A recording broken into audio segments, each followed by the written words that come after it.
না আপনি self dependent হন, আপনি কোটি টাকার মালিক হন।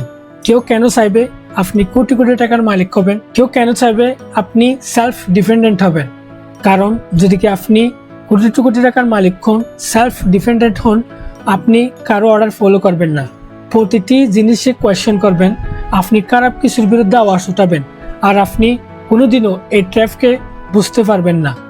কারণ যখনই এই ট্র্যাপে আপনাকে ঢেলে দেওয়া হয় তখন আপনার এতটা বাবার বয়স হয়নি যে আপনি কিছু চিন্তা করতে পারবেন, কিছু বুঝতে পারবেন। আর আপনি যখনই এই ট্র্যাপ সম্পর্কে বুঝতে পারবেন ততক্ষণে আপনার অনেক দেরি হয়ে যাবে, আপনি চাইতেও এই ট্র্যাপ থেকে বাইর হতে পারবেন না। গত 20 বছর থেকে যে কষ্ট আপনি করে আসতেছেন, লক্ষ লক্ষ টাকা আপনি স্কুলকে দিচ্ছেন, লক্ষ লক্ষ টাকা আপনি কলেজকে দিচ্ছেন, লক্ষ লক্ষ টাকা আপনি কোচিং সেন্টারকে দিচ্ছেন, তার পরিবর্তে আপনি শুধু 20 থেকে 30 হাজার টাকার একটি চাকরি করার জন্য পাগল হয়ে যান। কিন্তু সত্যিটা কি আপনি জানেন? প্রশ্ন করতে পারি, তোমার চাকরি হচ্ছে না কেন, তোমার বিয়ে হচ্ছে না কেন?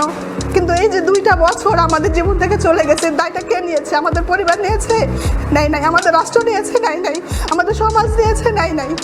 এই দায়টা কার? যে সরকার ক্ষমতায় থাকে তখন সেই সরকার তাদের ব্যক্তিগত এবং দলীয় স্বার্থ অনুযায়ী শিক্ষা ব্যবস্থা প্রণয়ন করে, শিক্ষানীতি গ্রহণ করে।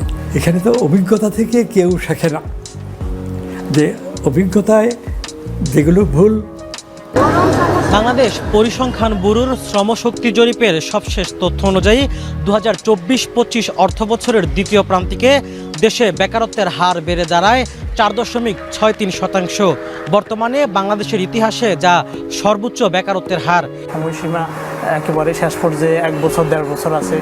আমার মায়ের অসুস্থতার বেড়ে যাচ্ছে, এগুলো যখন আমি ভাবি আমি খুবই খারাপ সময় ফেস করি। তখন ফ্রেন্ড বা জুনিয়রের সাথে কথা বলি, তারা কিন্তু ম্যাক্সিমামই দেখা যায় গোমরামুখে থাকে। কেন থাকে?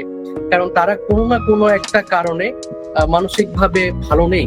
যে প্রায় 1/3 শিক্ষার্থী বিদেশে চলে যেতে চাচ্ছেন, কারণ এটারই একটা রিফ্লেকশন যে তারা জানে দেশে চাকরির সুযোগ নাই। সো একটা ফাইন্ডিং আরেকটাকে সাপোর্ট করছে। আমার বয়স এখন প্রায় 30-এর কাছাকাছি। আমি কি পেলাম? জাতীয় বিশ্ববিদ্যালয়তে দিন শেষে শূন্য। তারা আমার জীবন থেকে 10টা বছর কেড়ে নিল। শুধু কেড়ে নিল না, আমাকে মেরে ফেললো।